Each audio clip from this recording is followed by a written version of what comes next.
This is the Prana and Poetry Pod, Episode 5 and Part 2 of Breaking Yogaland. They say that life is either a dance or a war, but it is my art to dance on the battlefield. Welcome back. We continue on from Part 1, where we ended on how the non-indigenous tend to view dharmic modalities from an ideological mindset, meaning the mind has already been conditioned from previous systems of beliefs and ways of thinking, like colonialism, patriarchy, dogmatism, even Western science, which is rooted in Christianity and developed only a few hundred years ago.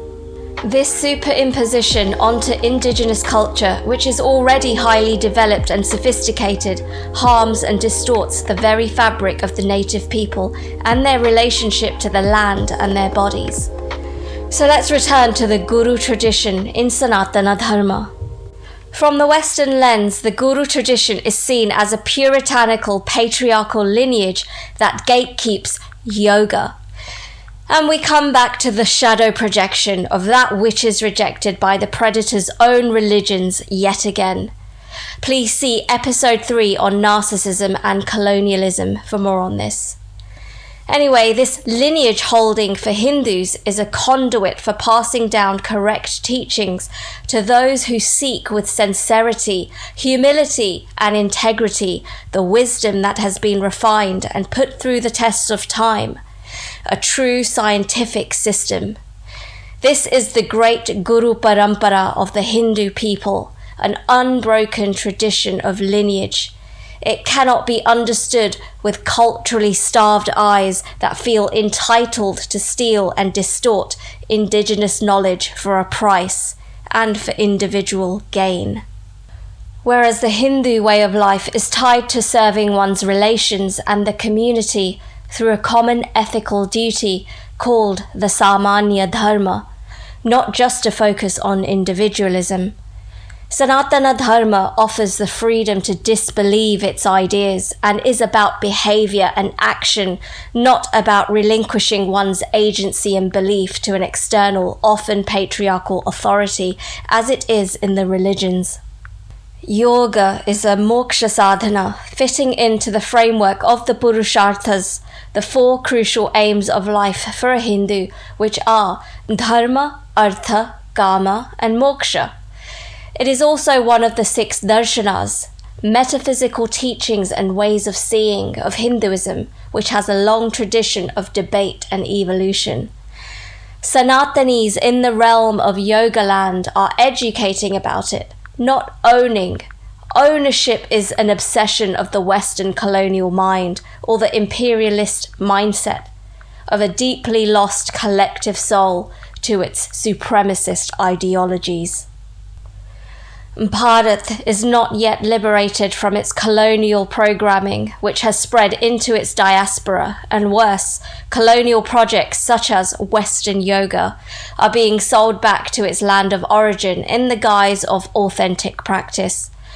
To restore indigenous sovereignty is to restore its relationship to the land and its cultural origins, which for the Hindus is not a defining through historical facts and archaeological discoveries, but a conceptualization known as itihasa or itihasa, as pronounced in Sanskrit. Part fact and part storytelling, this oral tradition is the land's eternal truth, which is the meaning given to Sanatanadharma. As previously mentioned, the Ramayana and Mahabharata is the cultural history of India and begins with the Rig Veda, a colonial institution which sees itself as superior, dismisses these narratives as mythology to further undermine the land's credibility.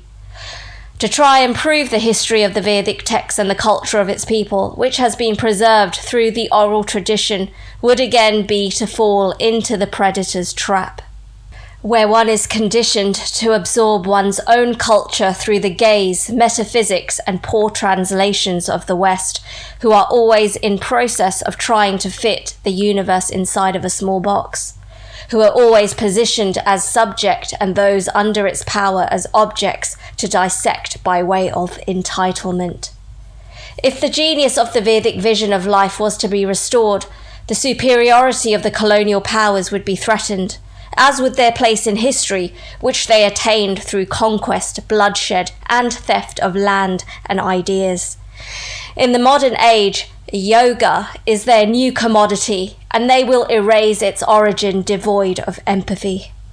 History is another colonial obsession in which to assert a higher worth and entry into civilization, serving as a proof of their relevance and context. Itihasa, on the other hand, is concerned with passing on ethics and disciplines for the ultimate goal of providing a common cultural knowledge that liberates and enlightens the mind of the one who listens and learns through Shraddha. The psyche of Bharat prioritizes value, not historical facts. Lessons are threaded through creative storytelling, be it poetry, art, dance, or songs. Creativity ensures that values are embodied and experienced. This is the fabric and pattern of all indigenous societies. A Sanskrit translation of itihasa is "so indeed it was," and includes within its concept folk tales, historical accounts, heroic quests, and a library of knowledge dressed in many embellishments for the inheritor of its wisdom to come to know and embody its truths. The concern of itihasa is then truth, not history. Time is irrelevant and viewed entirely in cycles, unlike the linear Western notion of time. The intention of indigenous ways is to preserve their truths and teach the listener how to live in a harmonious relationship with not only one another, but also with the natural world and the entire cosmos.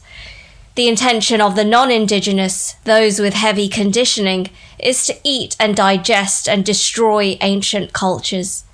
And many have succeeded, yet the Hindus are still here, alive, living the treasure of their Vedic heritage, which includes the wisdom of yoga, which is applied in everyday rituals. It is the way of life, and for sadhakas, it is the chosen path in this lifetime, as opposed to something that is done in a 45 to 60-minute gym-style class.